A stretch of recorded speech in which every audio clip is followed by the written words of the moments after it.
سیدہ فاطمہ بنت قیس رضی اللہ عنہا نے کہا کہ میں نے پکارنے والے کی آواز سنی۔ وہ پکارنے والا رسول اللہ صلی اللہ علیہ وسلم کا بھیجا ہوا تھا۔ وہ پکار رہا تھا کہ نماز کے لیے جمع ہو جاؤ۔ میں بھی مسجد کی طرف نکلی اور میں نے رسول اللہ صلی اللہ علیہ وسلم کے ساتھ نماز پڑھی۔ میں اس صف میں تھی جس میں عورتیں لوگوں کے پیچھے تھیں، یعنی عورتوں کی پہلی صف۔ جب آپ صلی اللہ علیہ وسلم نے نماز پڑھ لی تو منبر پر بیٹھے اور آپ صلی اللہ علیہ وسلم ہنس رہے تھے۔ آپ صلی اللہ علیہ وسلم نے فرمایا کہ ہر ایک آدمی اپنی نماز کی جگہ پر رہے۔ پھر فرمایا کہ تم جانتے ہو کہ میں نے تمہیں کیوں اکٹھا کیا ہے؟ صحابہ بولے کہ اللہ اور اس کا رسول صلی اللہ علیہ وسلم خوب جانتے ہیں۔ آپ صلی اللہ علیہ وسلم نے فرمایا کہ اللہ کی قسم، میں نے تمہیں رغبت دلانے اور ڈرانے کے لیے جمع نہیں کیا، بلکہ اس لیے جمع کیا کہ تمیم داری رضی اللہ عنہ ایک نصرانی تھا۔ وہ آیا اور اس نے بیعت کی اور مسلمان ہوا اور مجھ سے ایک حدیث بیان کی جو اس حدیث کے موافق ہے جو میں تم سے دجال کے بارے میں بیان کرتا تھا۔ اس نے بیان کیا کہ وہ یعنی تمیم سمندر کے جہاز میں 30 آدمیوں کے ساتھ سوار ہوا جو لحنم اور جذام کی قوم میں سے تھے۔ بس ان سے 1 مہینہ بھر سمندر کی لہریں کھیلتی رہیں۔ پھر وہ لوگ سمندر میں ڈوبتے سورج کی طرف ایک جزیرے کے کنارے جا لگے۔ پس وہ جہاز سے پلوار یعنی چھوٹی کشتی میں بیٹھے اور جزیرے میں داخل ہو گئے۔ وہاں ان کو ایک جانور ملا جو کہ بھاری بہت بالوں والا، کہ اس کا اگلا پچھلا حصہ بالوں کے ہجوم سے معلوم نہ ہوتا تھا۔ لوگوں نے اس سے کہا کہ اے کمبخت، تو کیا چیز ہے؟ اس نے کہا کہ میں جاسوس ہوں۔ لوگوں نے کہا کہ جاسوس کیا؟ اس نے کہا کہ اس مرد کے پاس چلو جو دیر میں ہے، کہ وہ تمہاری خبر کا بہت مشتاق ہے۔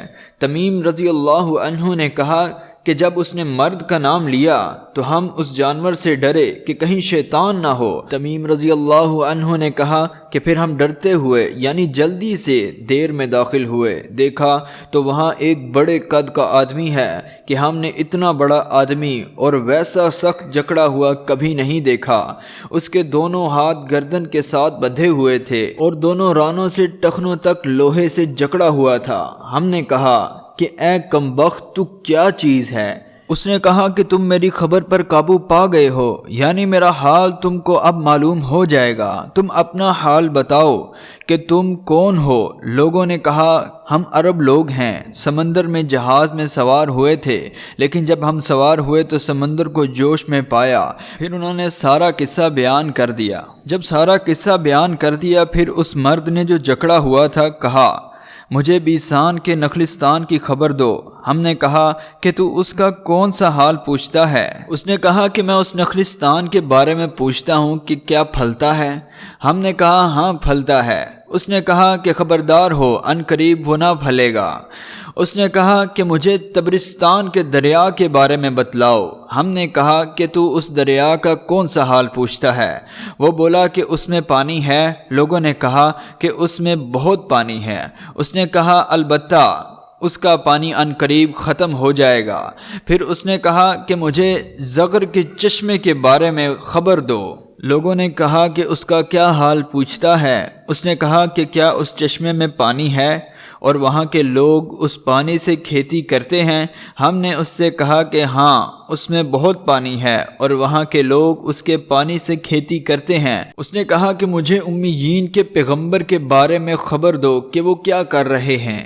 لوگوں نے کہا کہ وہ مکہ سے نکلے اور مدینہ میں گئے ہیں۔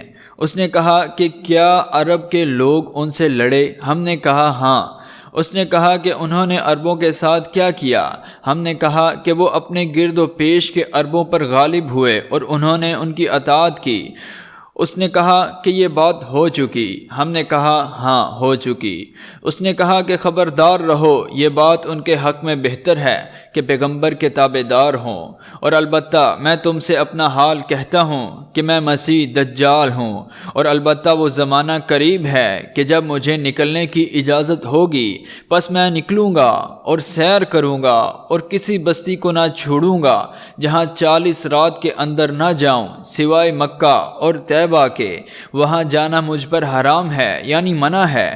جب میں ان دونوں بستیوں میں سے کسی کے اندر جانا چاہوں گا تو میرے آگے ایک فرشتہ بڑھ آئے گا اور اس کے ہاتھ میں ننگی تلوار ہوگی، وہ مجھے وہاں جانے سے روک دے گا، اور البتہ اس کے ہر ایک ناکے پر فرشتے ہوں گے جو اس کی چوکیداری کریں گے۔ سیدہ فاطمہ رضی اللہ عنہا نے کہا کہ پھر نبی کریم صلی اللہ علیہ وسلم نے اپنی چھڑی ممبر پر مار کر فرمایا کہ طیبہ یہی ہے، طیبہ یہی ہے، طیبہ یہی ہے، یعنی طیبہ سے مراد مدینہ منورہ ہے، خبردار رہو، بھلا میں تم کو اس حال کی خبر دے نہیں چکا ہوں؟ تو اصحاب نے کہا کہ ہاں، نبی کریم صلی اللہ علیہ وسلم نے فرمایا کہ مجھے تمیم رضی اللہ عنہ کی بات اچھی لگی جو اس چیز کے موافق ہوئی جو میں نے تم لوگوں سے دجال اور مدینہ اور مکہ کے حال سے فرما دیا تھا، خبردار ہو کہ وہ شام یا یمن کے سمندر میں ہے، نہیں بلکہ وہ مشرق کی طرف ہے، وہ مشرق کی طرف ہے، وہ مشرق کی طرف ہے، مشرق کی طرف بحر ہند ہے، شاید دجال بحر ہند کے کسی جزیرہ میں ہو۔ اور آپ صلی اللہ علیہ وسلم نے مشرق کی طرف اشارہ کیا۔ سیدہ فاطمہ بنت قیس رضی اللہ عنہا نے کہا کہ یہ حدیث میں نے رسول اللہ صلی اللہ علیہ وسلم سے یاد رکھی ہے۔